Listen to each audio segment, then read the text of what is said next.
السلام علیکم ورحمۃ اللہ وبرکاتہ۔ حضرت مجدد الفسانی رحمۃ اللہ تعالیٰ علیہ فرماتے ہیں کہ اگر تم فاسق لوگوں میں بیٹھنے لگ جاؤ گے تو تم گناہ کرنے پر دلیر ہو جاؤ گے۔ کسی بھی قسم کا گناہ، برا کام جس سے دین ہمیں روکتا ہے وہ تم آرام سے کر لو گے، اس پہ تمہیں ریگریٹ بھی نہیں ہوگا اگر تم فاسق لوگوں میں بیٹھنا شروع کر دو گے۔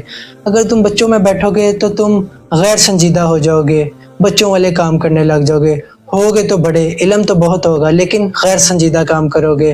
اور اگر تم امیر لوگوں میں اور بادشاہوں میں بیٹھو گے تو خود بخود تمہارے اندر تکبر آ جائے گا، اور اگر تم فقراء کی صحبت اختیار کرو گے، اللہ والوں کی صحبت اختیار کرو گے تو خود بخود تمہارے اندر عاجزی آ جائے گی۔ دیکھیں، جیسے کہ پروگرام کا مقصد ان کے اقوال کو قرآن و حدیث سے سمجھنا ہے، اور اگر کہیں کوئی بات ایسی کی گئی ہے جو قرآن و حدیث میں نہیں ہے تو اس کی بھی نشاندہی کیجئے کہ یہ کہاں نہیں ہے۔ ہم نے نیچرلی طور پر دیکھنا ہے کہ کون سی چیز قرآن و حدیث میں ہے، وہ آپ کے سامنے رکھی جائے، کون سی چیز نہیں ہے اس کو آپ سے بتایا جائے کہ یہ تعلیمات بزرگوں کی قرآن و حدیث میں نہیں ہے اور ان کو آپ فالو نہ کریں۔ تو رسول اللہ صلی اللہ علیہ وآلہ وسلم، جان عالم صلی اللہ علیہ وآلہ وسلم فرماتے ہیں کہ مومن کا دین اس کے دوست کے دین کے اوپر ہوتا ہے۔ اب دیکھیں کتنی بڑی بات ہے، ایک بندہ نمازیں پڑھتا ہے، ایک بندہ حج کرتا ہے، عمرے کرتا ہے، ذکر کرتا ہے، صدقہ دیتا ہے، بغض سے بچتا ہے، کینے سے بچتا ہے، حسد سے بچتا ہے، کتنی برائیوں سے بچ کے کتنی نیکیاں اختیار کرتا ہے، یہ ساری اس کے دین کے اندر آتی ہیں نا۔ اور اس کے بارے میں جان عالم صلی اللہ علیہ وسلم فرما رہے ہیں یہ ساری ڈیپینڈ کریں گی اس کے دوست کے دین کے اوپر۔ اگر تو اس کا دوست اچھا ہے، دوست سے مراد اگر اس کی صحبت اچھی ہے تو خود وہ سارا کچھ اختیار کر لے گا، لیکن اگر اس کی دوست اچھے نہیں، اگر اس کے ہمسائے، اگر اس کے رشتہ دار، اگر اس کے کلاس فیلوز اچھے نہیں تو کبھی بھی وہ نیکی نہیں کر سکتا۔ کیوں؟ کیونکہ اس کا تو سارا دین اس کے دوست کے دین کے اوپر ہے۔ اگر اس بات کو قرآن سے سمجھیں کہ اللہ کریم کا ارشاد فرماتا ہے قرآن کریم میں، ایک بندہ جس کے بارے میں جہنم کا فیصلہ کر دیا جائے گا، جب اللہ پوچھے گا کہ تجھے کس چیز نے مجھ سے دور کیا، یا تو نے کیا ایسی صحبت اختیار کی جو تو میرے احکامات کے خلاف چلنے لگا، تجھے رزق میں دیتا تھا، نعمتیں تجھ پر میں اتارتا تھا، تو میرے خلاف کیوں چلا؟ تو وہ بندہ کہے گا اے میرے رب، اے کاش میں فلاں کو دوست نہ بناتا۔ آپ یہ الفاظ دیکھیں، اے کاش میں فلاں کو دوست نہ بناتا۔ فلاں کو مطلب کوئی ایسا اس کے جاننے والا، کوئی ایسا اس کا قریبی جس کے بارے میں وہ اللہ سے کہے گا، عرض کرے گا کاش میں اس کو دوست نہ بناتا۔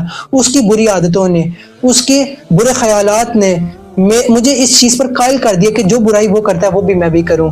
قرآن بھی ہمیں یہی اصول دیتا ہے کہ دوستی کو چینج کرو، اپنی صحبت کو چینج کرو۔ اور اتنے مجدد پاک رحمۃ اللہ علیہ کیا کہہ رہے ہیں کہ تیری صحبت ہی تجھے گناہ پہ دلیر، تیری صحبت ہی تجھے غیر سنجیدہ، تیری صحبت ہی تجھے فقراء کا رنگ چڑھا دے گی، اور تیری صحبت ہی تیرے اندر تکبر پیدا کر سکتی ہے۔ اب دیکھیں، جیسے کہ آج کی دنیا میں ہر کوئی تو فقیر ہونے کا دعویٰ کر دیتا ہے، ہر کوئی یہ دعویٰ کر دیتا ہے کہ وہ اللہ والا ہے، اور لوگوں کو یہ بہت شوق بھی ہے کہ لوگ ان کو اللہ والا کہیں۔ تو ہمارے پاس نشانیاں کیا ہونی چاہیے قرآن کے ساتھ کہ کیسے پتہ چلے گا ہمیں کہ کون اللہ والا ہے؟ قرآن اللہ والوں کے بارے میں کہتا ہے کہ بے شک مومن وہ ہیں جب ان کے سامنے اللہ کا ذکر کیا جاتا ہے تو ان کے دل ڈر جاتے ہیں۔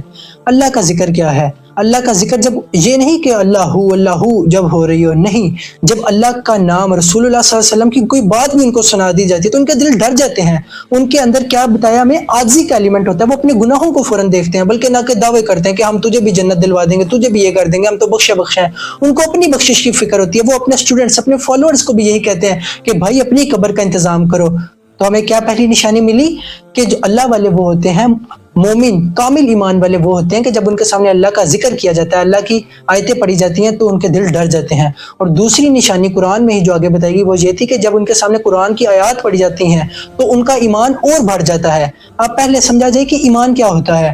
دیکھیں، ایمان سے مراد دین میں جو نیکی کرنی ہے اس کا جذبہ، جو برائی چھوڑنی ہے اس کا جذبہ، یہ سب کچھ آپ کے ایمان کے اندر آتا ہے۔ آپ کا عقیدہ آپ کے ایمان کے اندر آتا ہے، آپ کی سوچ، آپ جس نیت سے، جس پیار سے اللہ سے محبت کر رہے ہیں، یہ بھی آپ کے ایمان کا حصہ ہے۔ اب اس کے بارے میں جو ان کے سامنے جب قرآنی آیات پڑھی جاتی ہیں تو ان کا ایمان بڑھ جاتا ہے۔ اللہ تعالیٰ یہ فرما رہے ہیں، پہلی تو نشانی، دوسری نشانی یہ بتائی کہ وہ قرآن کی آیت پڑھنے والے ہوں گے اور پڑھانے والے ہوں گے۔ ہرگز وہ تمہیں بزرگوں کی قصے کہانیاں نہیں سنائیں گے کہ غوث پاک کی یہ کرامت، خواجہ معین الدین چشتی کی یہ کرامت، کرامتوں والے نہیں ہوں گے، وہ صرف تمہیں قرآن پڑھائیں گے۔ جیسے نبی کریم جان عالم صلی اللہ علیہ وسلم نے پوری زندگی اپنے صحابہ کو قرآن پڑھایا، اپنی کرامتیں کر کر کے نہیں دکھائی، اپنے معجزے کر کر کے نہیں دکھایا، دیکھو میں یہ بھی کر سکتا ہوں، یہ بھی کر سکتا ہوں۔ آپ نے اپنے اخلاق سے قرآن کو پیش کیا، اپنے کردار سے قرآن کو پیش کیا۔ تو دوسری نشانی ہمیں یہ ملی کہ اس اللہ والے کی چوکٹ سے، اس اللہ والے کی بارگاہ سے، اس کی صحبت سے آپ کو کیا ملے گا؟ قرآن ملے گا۔